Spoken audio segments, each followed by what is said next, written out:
Thank you, Mrs. Speaker. I move that the bill entitled the Cannabis Licensing Act 2020 be now read a second time. 2021. Yes? Yes. Any objections to that? No objections? Continue, Minister. Thank you, Mrs. Speaker. I am pleased to introduce to this honorable House the bill entitled Cannabis Licensing Act 2020. This bill ushers in a new regulatory regime licensing all activities involved, directly or ancillary, to the cultivation, import, export, production, sale, supply, use, or transport of cannabis or medicinal cannabis or products derived from cannabis or medicinal cannabis in Bermuda. The bill establishes the Cannabis Licensing Authority to be the statutory regulator to oversee the issuance of licenses, inspection, compliance, and enforcement of the cannabis licensing regime. The authority will also make recommendations to the minister responsible for drug prevention on related policy issues and the administration of the Act. Provisions in the bill will permit lawful activities relating to the cannabis plant, medicinal cannabis, cannabis products, and cannabis-infused food products. Mr. Speaker, this Honorable House has before it today a multifaceted and transformative bill of significant national importance.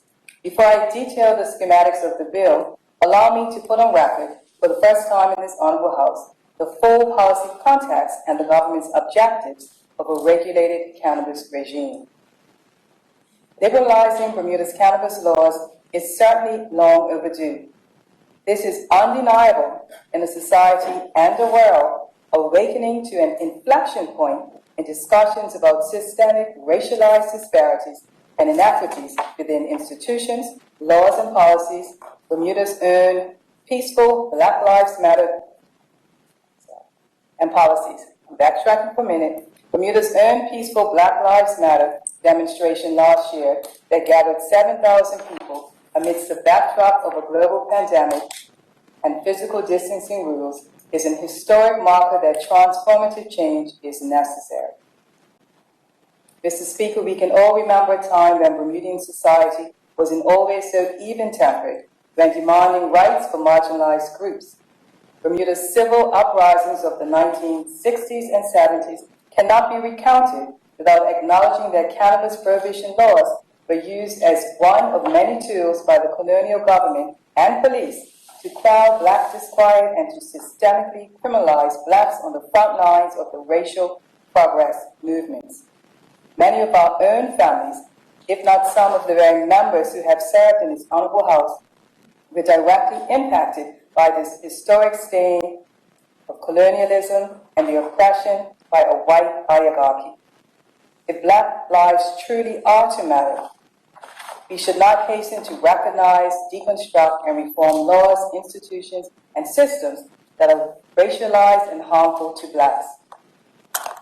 Crises are often the precursor to revolutionary change, and we are in an unprecedented economic crisis demanding radical new thinking. Increasingly, cannabis legalization is not that radical at all.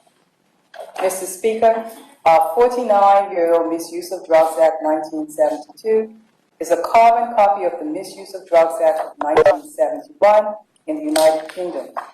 Strict drug controls which were duplicated across the British Empire based on an imperfect Nixon-era war on drugs originated out of the United States with its specific use of marijuana enforcement laws to demonize and criminalize Blacks and Latinos in that country.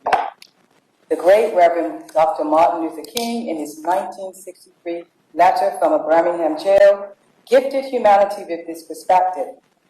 I submit that an individual, and I'm quoting, who breaks a law that conscience tells him is unjust and who willfully accepts imprisonment to arouse the conscience of the community over its injustice is expressing the highest respect for the law. The unjust colonial legacy of our local laws has not been fully dismantled after generations of Black Bermudians being incarcerated for minor cannabis infractions. As the entry point to our reforms, cannabis prohibition laws, designed to help society feel safe and secure, have undoubtedly had enduring damaging social, economic, and health effects upon our small community. The impact of the enforcement of cannabis laws in Bermuda has disproportionately borne by Black Bermudians, is disproportionately borne by Black Bermudians. These costs of prohibition controls are no longer justifiable by modern standards and contemporary science.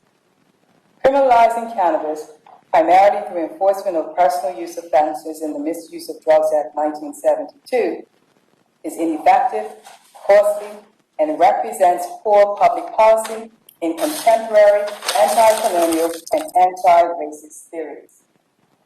Evidence of the tangible human costs hide in plain sight within our justice system.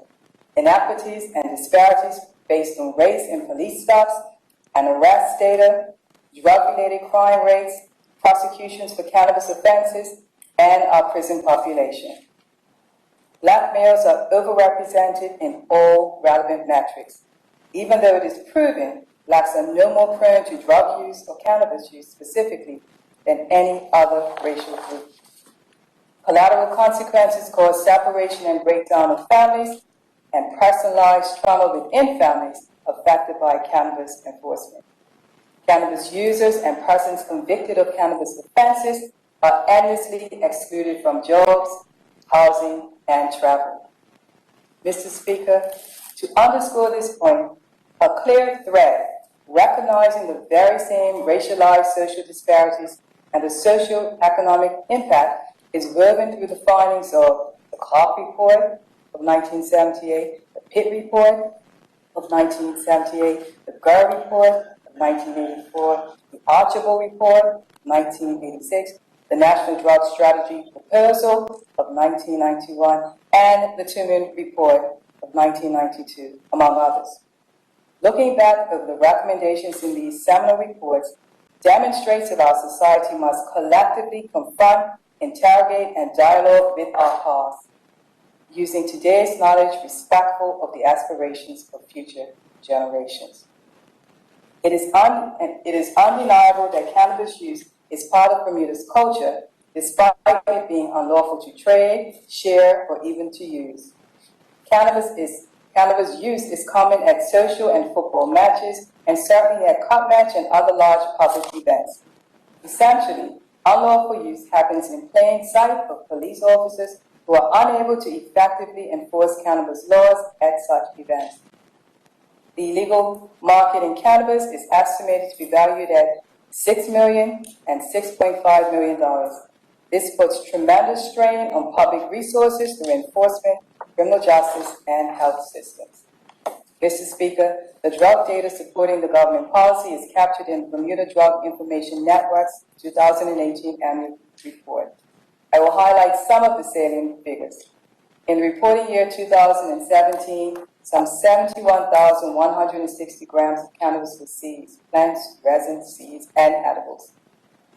This accounted for 84.5% of all drug seizures by weight.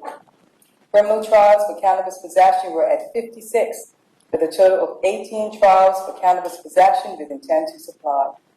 Contrastingly, convictions for cannabis offenses were reported as possession, 47 convictions, intent to supply, 10 convictions, importation, 14 convictions, and cultivation, 2 convictions. Only 11% of all total drug arrests in 2017 were for importation offenses.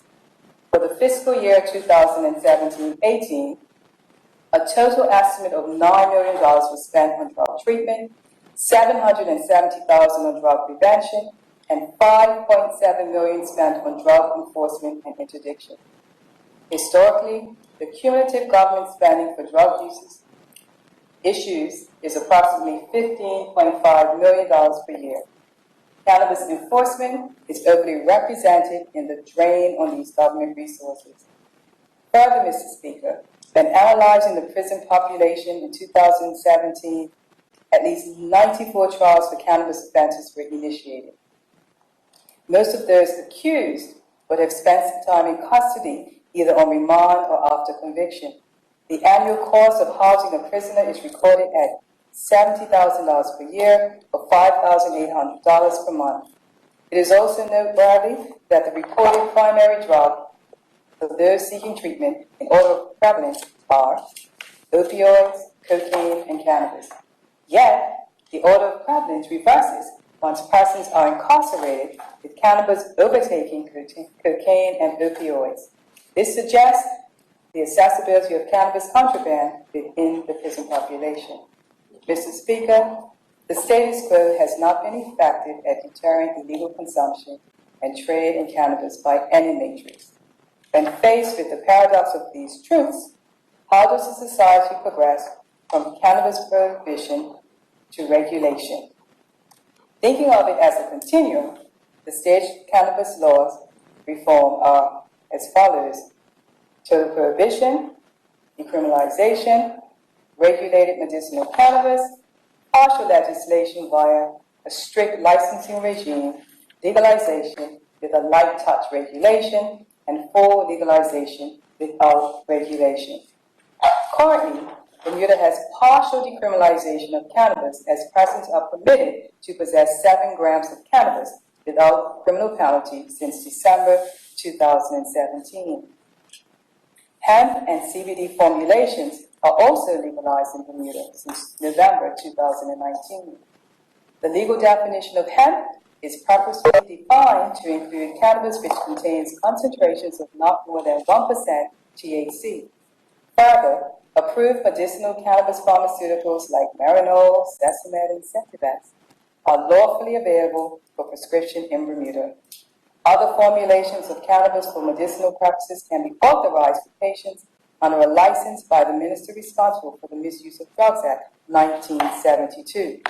Globally, medicinal cannabis is regulated or authorized by law in all of North America, most of South America, Western Europe, Australia, and New Zealand.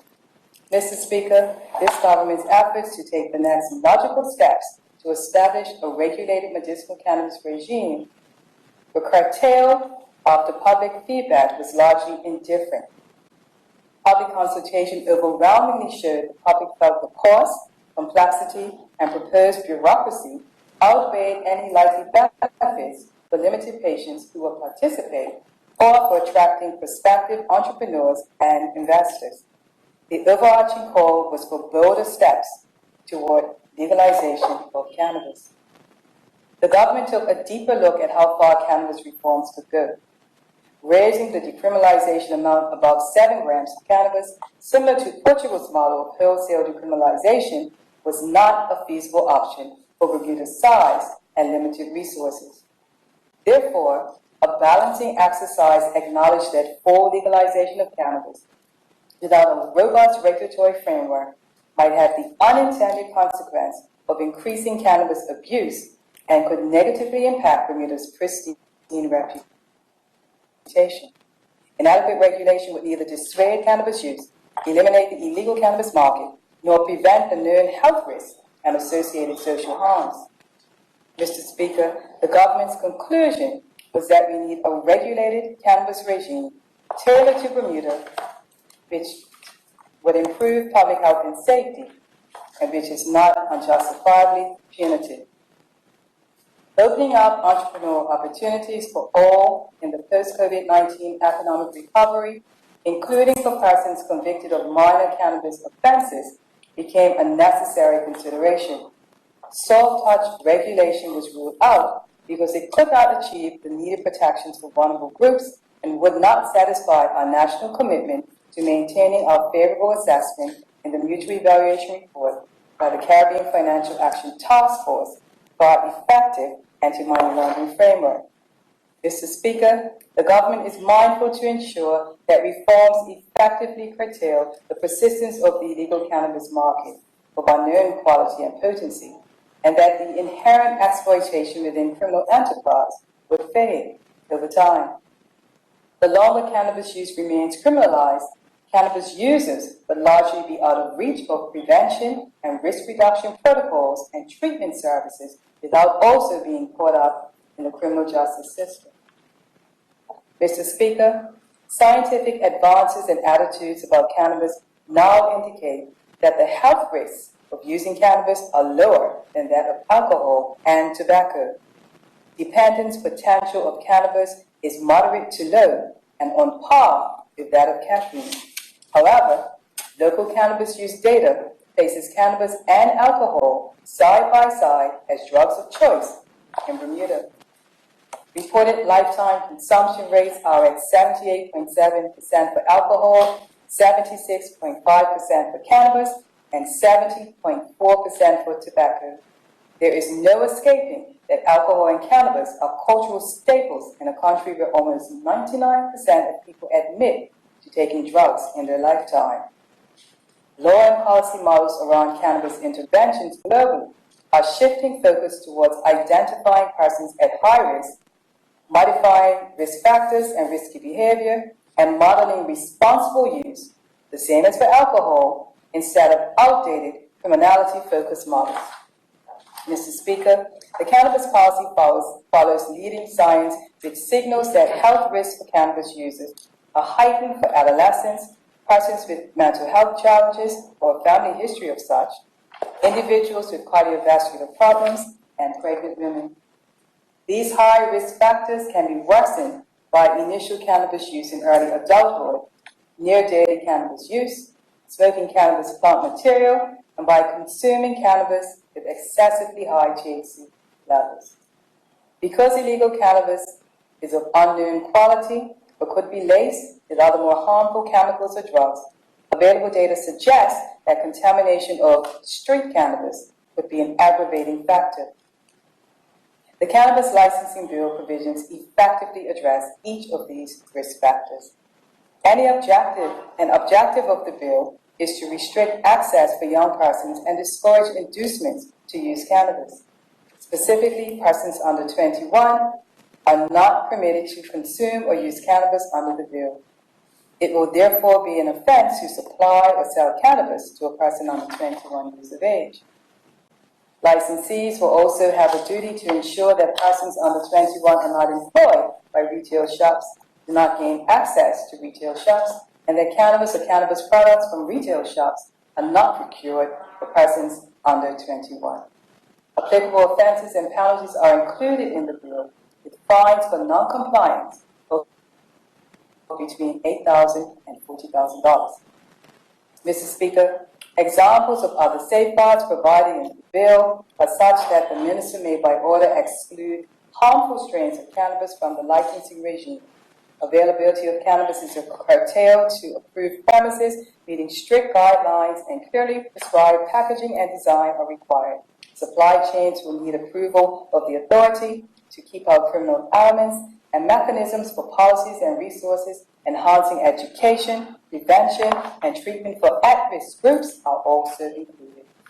Strict security requirements for licensed facilities and conditions on licenses will be imposed by the authority. Mr. Speaker, public education campaigns and outreach will be properly executed so that young persons and the general public understand the known dangers of cannabis in the same manner as we educate on the dangers of alcohol and tobacco. The Department of National Drug Control and the authority will be tasked with collaborating to design and deliver effective, targeted prevention campaigns, improving understanding of drug abuse, and the development of best possible responses to it.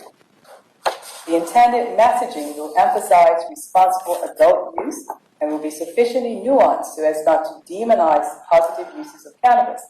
Public messaging ought to coincide and reinforce other community-wide values exemplified by parents and family members, educational institutions, and society generally. In addition, the messaging will promote responsible attitudes and beliefs, which provide young people with the tools to decide on the most healthy course of action in regard to use of potentially addictive substances. Research shows that educational programs focusing on learning how to manage emotions and stress do better in addressing root causes of addiction and dissuading young people away from using addictive substances rather than direct programs focusing exclusively on drug abstinence. Mr. Speaker, licensed cannabis activities within the bill's licensing regime are ultimately designed to allow adults to access regulated, quality-controlled cannabis plant material, medicinal cannabis, cannabis products, and cannabis-infused food products for medicinal and personal use. The license categories are as follows: a Tier 1 cultivation license to allow for the growing, harvesting, drying, trimming, or curing of cannabis for adult personal use. A Tier 2 cultivation license to allow for the growing, harvesting, drying, trimming, and curing or packaging of cannabis or medicinal cannabis for commercial purposes. A cannabis retail shop license to allow for the operation of a cannabis retail shop for the sale of cannabis for the sale and consumption of cannabis.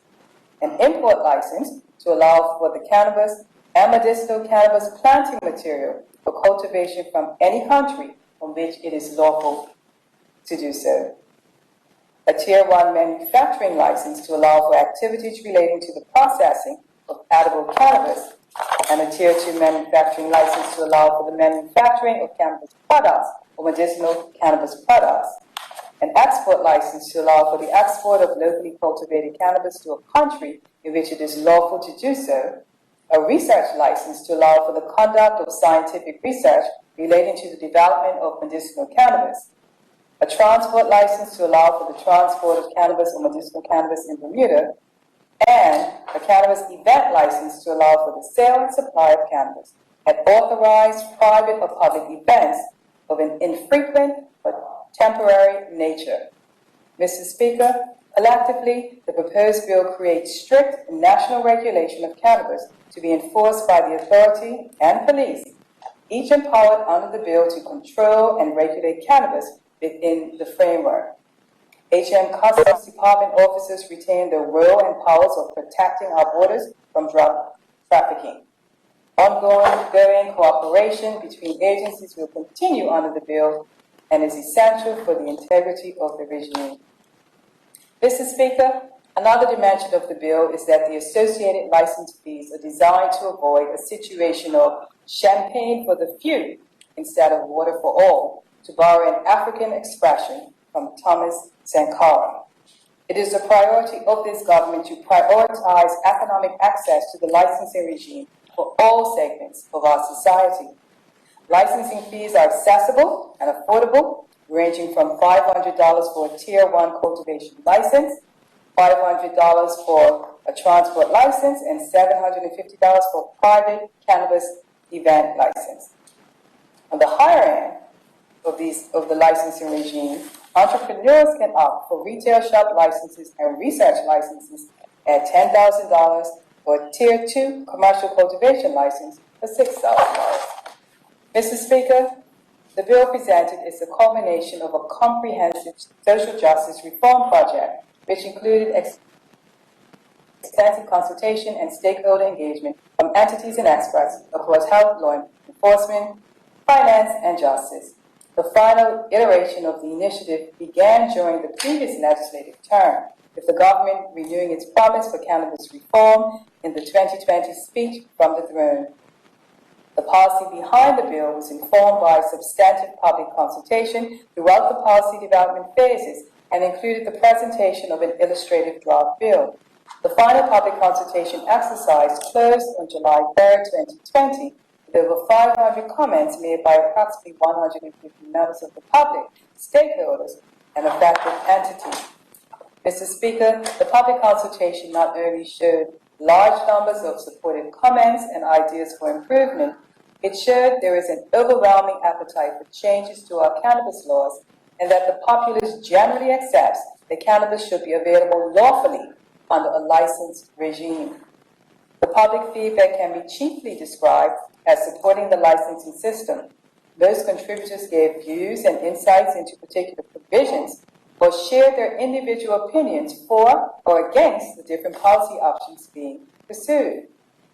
There are less than a handful of persons wholly against a regulated cannabis regime as proposed. Most opposing attitudes offered explanation and suggestions. Certainly, all contributions were constructive, thoughtful, and valuable. Not surprisingly, the quality of some consultation submissions uncovered substantial local cannabis expertise waiting in the shadows and margins of society to take root. It is anticipated that our homegrown experts are ready in themselves to start their local cannabis operations. Mr. Speaker, on 2nd December 2020, the UN Commission on Narcotic Drugs decided by 27 votes to 25, with one abstention, to delete cannabis and cannabis resin from Schedule 4 of the 1961 Single Convention on Narcotic Drugs, the listing of the most harmful psychotropic drugs. The UK government voted in favor of this change. Mr. Speaker, this change by the United Nations oversight bodies theoretically removes some of the structural hurdles for emerging cannabis industries globally. It effectively allows for greater national competence for signatories to enact legislation to allow increased medicinal, scientific, and industrial uses of cannabis without falling afoul of the 3 major international narcotics conventions. The reclassification of cannabis was resulted from World Health Organization recommendations recognizing therapeutic and treatment benefits of cannabis, further indicating that it is not liable to produce ill effects similar to other drugs in Schedule 4, such as heroin, fentanyl, and opioids. Mr. Speaker, the government is aware that the United Nations Treaty Oversight Body, the International Narcotics Control Board, or INCB, has articulated a limitation that domestic laws for cannabis can only be allowed for medicinal, scientific, and industrial purposes. The bill before us goes to permit lawful uses of cannabis for personal adult use and other licensed activities. In doing so, the bill's provisions will exceed the prescribed limits of the various narcotics conventions. The government of Bermuda is pursuing all diplomatic and legal options to deliver on its promise to our people, fully cognizant of the UK's role to ensure compliance with international narcotics conventions extended to Bermuda. However, Bermuda, as a small overseas territory of the UK, democratically desires, for social, cultural, and public health reasons, to chart its own distinct course in the difficult area of cannabis reform, while adhering to international law to the greatest extent. As Bermuda is a non-state party to the narcotics conventions, the conventions are extended to us by the United Kingdom government. International law requires that territorial application of treaty obligations of signatory state parties requires the consent of the territory government. The UK government, through Government House, has confirmed support for Bermuda's policy and legislation only so far as it does not contravene the UK's international obligations. To be clear, the government has indicated that she will be unable to assent to any legislation that contravenes our international obligations. Mr. Speaker, it is worth noting that the UK are already entangled in a diplomatic stalemate with the British Virgin Islands because of Her Majesty's UK government refusal to assent to 2 cannabis-related bills. The BVI's Cannabis Licensing Act 2020 would open up commercial opportunities related to medicinal cannabis in the territory. Also, the BVI's Drugs Prevention of Misuse Amendment Act 2020 would decriminalize possession of small amounts of cannabis and erase some previous convictions. It is reported that the UK is withholding assent because they were not consulted during the bill's development and to secure a memorandum of understanding granting the UK government a binding role in the territory's licensing authority. Mr. Speaker, the government of Bermuda has consulted with the UK and Government House during our law's development. As previously stated, Bermuda has already passed laws to decriminalize small amounts of cannabis, and medicinal cannabis is already available under our existing law. Should the UK government take the same approach for Bermuda as they have in the BVI, the government of Bermuda will have to reconsider the terms of its consent to the Narcotics Convention.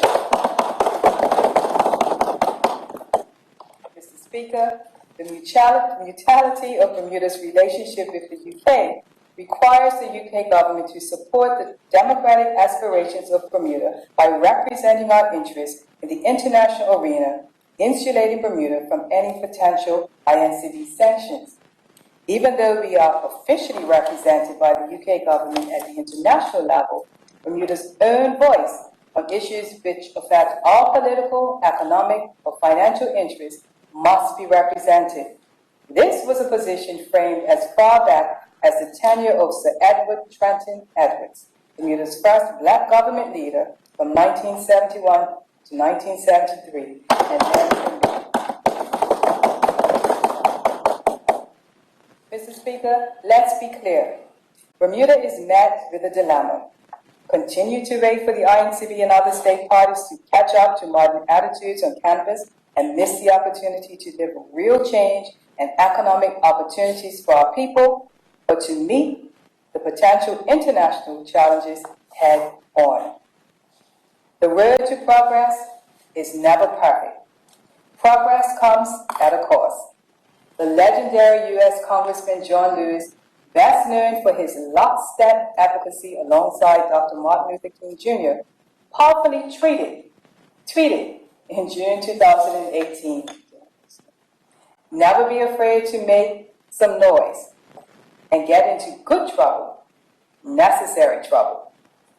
Defending Bermuda's democratic policy position on cannabis on the international front is the type of trouble this government is not afraid to. Mr. Speaker, Bermuda can be confident that the pathway to a regulated cannabis legal framework has been trailblazed by Canada and 36 states within the United States of America. Other jurisdictions further afield, like Uruguay, have a completely regulated cannabis sector, with Mexico's legal cannabis industry expected to come online by the end of 2021. Remarkably, Mexico's legalization was driven by a Supreme Court ruling that cannabis use falls under constitutionally protected modes of individual self-expression, and that country's desire to eradicate drug cartels. Canada and the USA, by enacting domestic laws permitting personal adult use of cannabis and creating regulatory frameworks for cannabis industry, are in a position of respectful non-compliance in regard to the International Narcotics Conventions.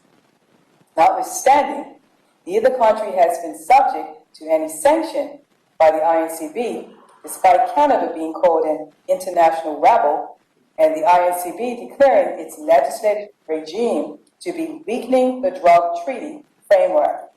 Respectfully, it would be disingenuous for the INCB to take a hardline approach against Bermuda's cannabis laws in the face of two G7 state parties to the conventions notoriously in non-compliance with their treaty obligations. Mr. Speaker, the cannabis policies and laws emanating from the Americas and Caribbean region are more coherent with local views and culture. Prevailing views in these regions, like those in Bermuda, recognize that contemporary science and risk-based harm reduction strategies are far more effective at preventing cannabis misuse and illegal trades in cannabis than a prohibition-only approach advocated by the INCB.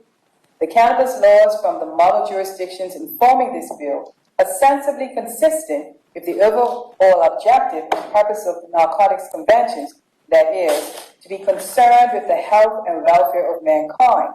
This is per recitals to the 1961 Single Convention on Narcotic Drugs. This government believes that a regulated cannabis industry, even one which permits responsible adult use, has greater likelihood of safeguarding the health and welfare of our population than the status quo system. Systems that criminalize users and continue to proliferate despite all the best law enforcement efforts to do. Mr. Speaker, I expect this bill will receive bipartisan support. Let me explain why. Despite the rainbow coalition of candidates run by the OBA in the 2020 election, they collectively failed to address cannabis reforms or even examine the impact of drug enforcement or drug use in their election platform. Fanciful buzz headings in their platform, such as equitable wealth creation, restorative justice, and social contract, were merely silent on the subject of cannabis reforms and without any substantive discussion or critique of the government's policy intentions. At the time of the election, cannabis reforms have been widely reported on. 2 public consultation exercises have been completed, and 2 illustrated bills have been laid in the legislature for public and parliamentary scrutiny. In fact, cannabis is referenced only once in the OBA's 2020 party platform, and there is no reference to drug policy generally. I dare you to search. And what you asked was the singular cannabis issue the opposition party was focused on. I quote, re-examining cannabis growing legislation to ensure that any legalization will provide real entrepreneurial opportunities. The failure to engage meaningfully on cannabis reform in the OBA's platform was trailed by the silence on cannabis reforms to the opposition's reply to the throne speech under the new party leader, the Honourable Member for Constituency A. Mr. Speaker, if I may, let me also cast our memories back to 2014. That was when the Honourable Member from Constituency 10 held the portfolio of Minister of National Security. In January of that year, the Honourable Member is on record rubbishing the PRP opposition's proposals to decriminalize 4 months of cannabis. He spoke publicly, calling decriminalization reckless, and that he, in quotes, refused to believe that this is supported by the people of Bermuda. Yet, by November, the OBA had changed tack, proposing policies to allow for approved medicinal cannabis pharmaceuticals and giving wider police discretion to caution first-time cannabis possession offenders in its 2014 throne speech. Also, that same year, the OBA government commissioned and supported a comprehensive analysis of cannabis reform in Bermuda by a group called the Cannabis Reform Collaborative. That group's findings and recommendations, published in April 2014 in a 137-page report, by and large captures the policies of this government's cannabis reforms, including the social justice and social equity underpinnings to cannabis reforms. 1 month after that report's publication, the Honourable Member was appointed Premier, retaining the portfolio of Minister of National Security. So, what exactly did the OBA do while in government to advance cannabis reforms? Did they shout the report? Was it simply an exercise to placate or garner black support? Respectfully, I leave it to the opposition members to explain their party's half-baked position on cannabis and inertia in implementing the substantive reforms recommended in the 2014 report they commissioned. They can choose to rise today banging pots and pans in a display of white lash against the bill if their conscience allows. But in reality, the opposition had no real standing to oppose the policy changes in this bill because they gave no input during its development and they repeatedly failed to deliver on meaningful cannabis reform during their term in government. Whatever the OBA's position today, they never had the public trust to advance credible reforms on cannabis. Incontestably, it is the PRP government who possess the legitimacy and audacity to progress cannabis reforms on a resounding mandate by the people of this country. Mr. Speaker, political dynamics aside, cannabis has already gone mainstream. Industries are emerging and growing steadily in all of our gateway neighbors. We have fixed our gaze towards Canada and the USA's example. We are bold enough to chart our own course to create economic opportunities for our citizens. The bill presented opens the door for viable, vibrant, and equitable cannabis industry in Bermuda. There will not be large monopolies dominating the industry. We have designed a framework that encourages entry to the business for small and medium-sized entrepreneurs as well as large companies. Overall, the bill accomplishes an agile regulatory framework for cannabis in Bermuda that can grow in line with the evolutionary needs of local industry and can be further adapted as cannabis regulatory models emerge globally.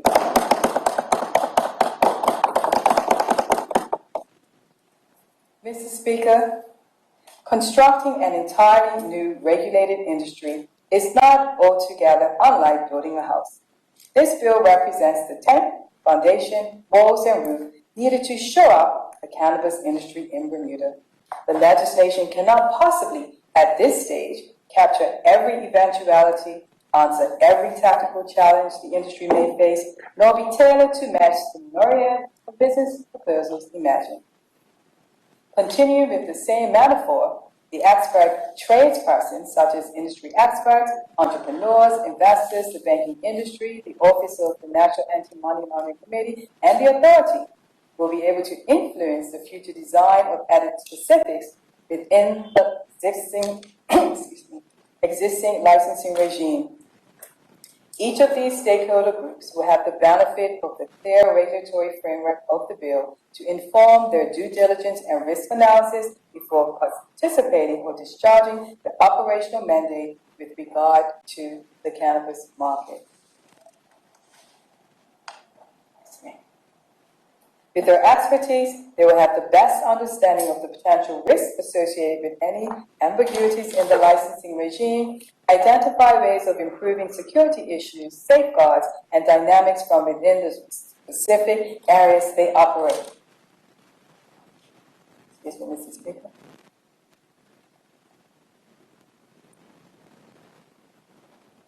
Thus, Mr. Speaker, regulation-making powers are included within the legislation, allowing the minister responsible to make specific and general regulations to enhance the regulated licensing regime. Additionally, the Principal Act can be amended by regulation to include future development. By modeling our framework on the Canadian model, Bermuda can also rely on Canada's experience with regard to maintaining its high anti-money laundering ratings, notwithstanding its regulated cannabis industry. Applying the Canadian lessons will ensure that our mutual evaluation report by the Caribbean Financial Action Task Force continues to demonstrate our effective anti-money laundering compliance. Mr. Speaker, the totality of the proposed legislation, together with the miscellaneous amendments that will shortly be proposed, provide for a better, effective regulatory control framework for cannabis to displace the illicit market, protect the youth and vulnerable persons, and finally, redress legacy harms afflicting Black families. It provides fair and equitable access to participate in the proposed market at a time when the economy and families are suffering and searching for new economic activities and opportunities. The passage of this bill and the future implementation will deliver the greatest good for the greatest number. Mr. Speaker, I'd like to take this time to thank the team of tactical officers who have worked tirelessly over the last 2 years to get us to this point. Jason Otterbridge, our lawyer and policy analyst, Amani Lawrence, our parliamentary counsel, aided by assistant parliamentary counsel, Alicia Wilson, are all a part of an effective and dedicated team, and to them I will always be thankful. With those remarks, Mr. Speaker, I move that the bill be submitted.